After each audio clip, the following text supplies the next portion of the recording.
Sit, hike. 19-year-old Johnny Garcia grew up in southeast San Diego in a low-income neighborhood riddled with drugs, gangs, and crime. At first blush, it might seem unusual that he would have a lot in common with one of the owners of a Major League Baseball team. But tragedy can connect people in the unlikeliest of ways.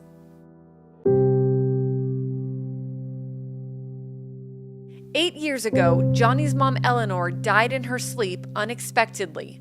I just remember my brother crying hysterically and him telling me, mom's gone. And I said, what do you mean mom's gone? He said, mom's dead. Padres chairman Ron Fowler also knows loss. 17 years ago, his son, Brad, died in a car accident after battling drug addiction for more than a decade.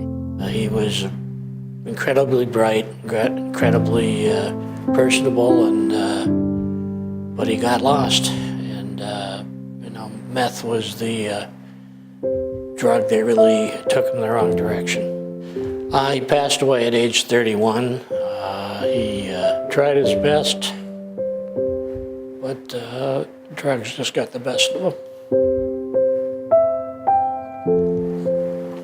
The tragedy of losing Brad was just horrible on any parent, especially on Ron. And I think people see the very public Ron these days as the executive chairman of the Padres, but he has such a soft heart and a caring heart, and it tore him apart, and it was real difficult. We came up with an idea of trying to take something horribly tragic and turning it into something really good and special.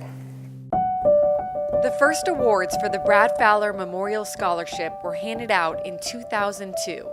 Each year, the foundation gives college scholarships to high school seniors who have used education and athletics to overcome hardships at home or in their communities. Students are honored at an annual luncheon. To date, 96 teenagers have had the opportunity to go to college, and most of them are the first in their families to do so.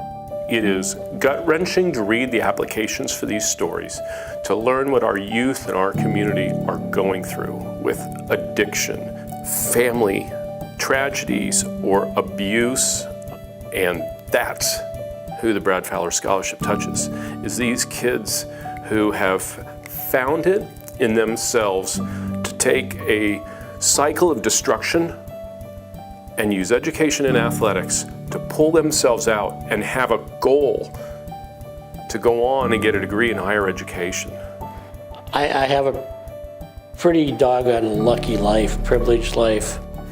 And it brings you back to reality. When you hear the stories or see some of the kids and hear what they've been up against, it's really compelling to want to give them a new opportunity. Stories like Kevin Ortiz, who struggled with a hearing impairment from birth and has now graduated UCSD with a mechanical engineering degree. Or Jasmine Quintanilla, who grew up in an environment filled with drug use and a parent in and out of prison, who is now at Cal State San Marcos, majoring in criminal justice. Trish Turner, who bounced around in the foster care system after years in an abusive home environment and is now playing soccer at the collegiate level. And then there's Johnny Garcia, who faced a tough decision after his mom died when he was 12. I went through a year of depression. I actually just started hanging around with the wrong influences. The odds were against me. From the family background I come against, with drug addicts and gang members, with a low-income community that I live in, with living in now a single-parent household, a death of a parent, those odds can bring someone down. Then I found a letter from my mom. She said this, and it's gonna stick with me for the rest of my life. She said, just because you've done some bad things doesn't make you a bad person. And reading that, literally, it settled in my heart that I gotta get right. Garcia went on to play 4 years of varsity football at Lincoln High School and graduated with honors. Colleges came calling, but Garcia's father couldn't afford to send him. One of his football coaches encouraged him to apply for the Brad Fowler Memorial Scholarship. But I said, I'll never get that scholarship. That would never happen to me. Why would they want a low-income kid from Lincoln High School? And I just remember literally when they sent the email and they gave me a call for the scholarship. I remember crying because literally it was like these people care about me and they want to see me succeed in my life. And I'm the first one to graduate high school.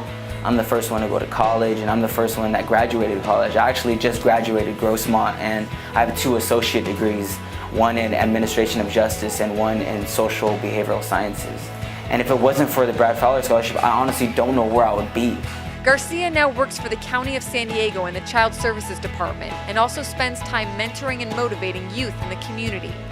Because if we become grateful, then we'll learn to not take things for granted. And when you don't take things for granted, great things come your way. That's the beauty of the program, is every one of these young kids is a role model. And so many of them are starting to give back on top of it. Time does not heal all wounds. Still seems like yesterday. Just can't replace Brad, but I think something good has come out of something bad. The pain never goes away, that the pain never subsides, that it's just always there. But the hardest thing is learning to live with it. Because of people, like Ron, now I can be a light in the community. The Brad Fowler Scholarship literally was just the best thing that happened to me. And his legacy is living on. And I'm a part of his legacy. I'm a part of the scholarship, and I'm a part of the Fowler family, And I think that's the biggest thing, is that we're not doing this alone. 2 unlikely friends connected by tragedy, turning pain into purpose.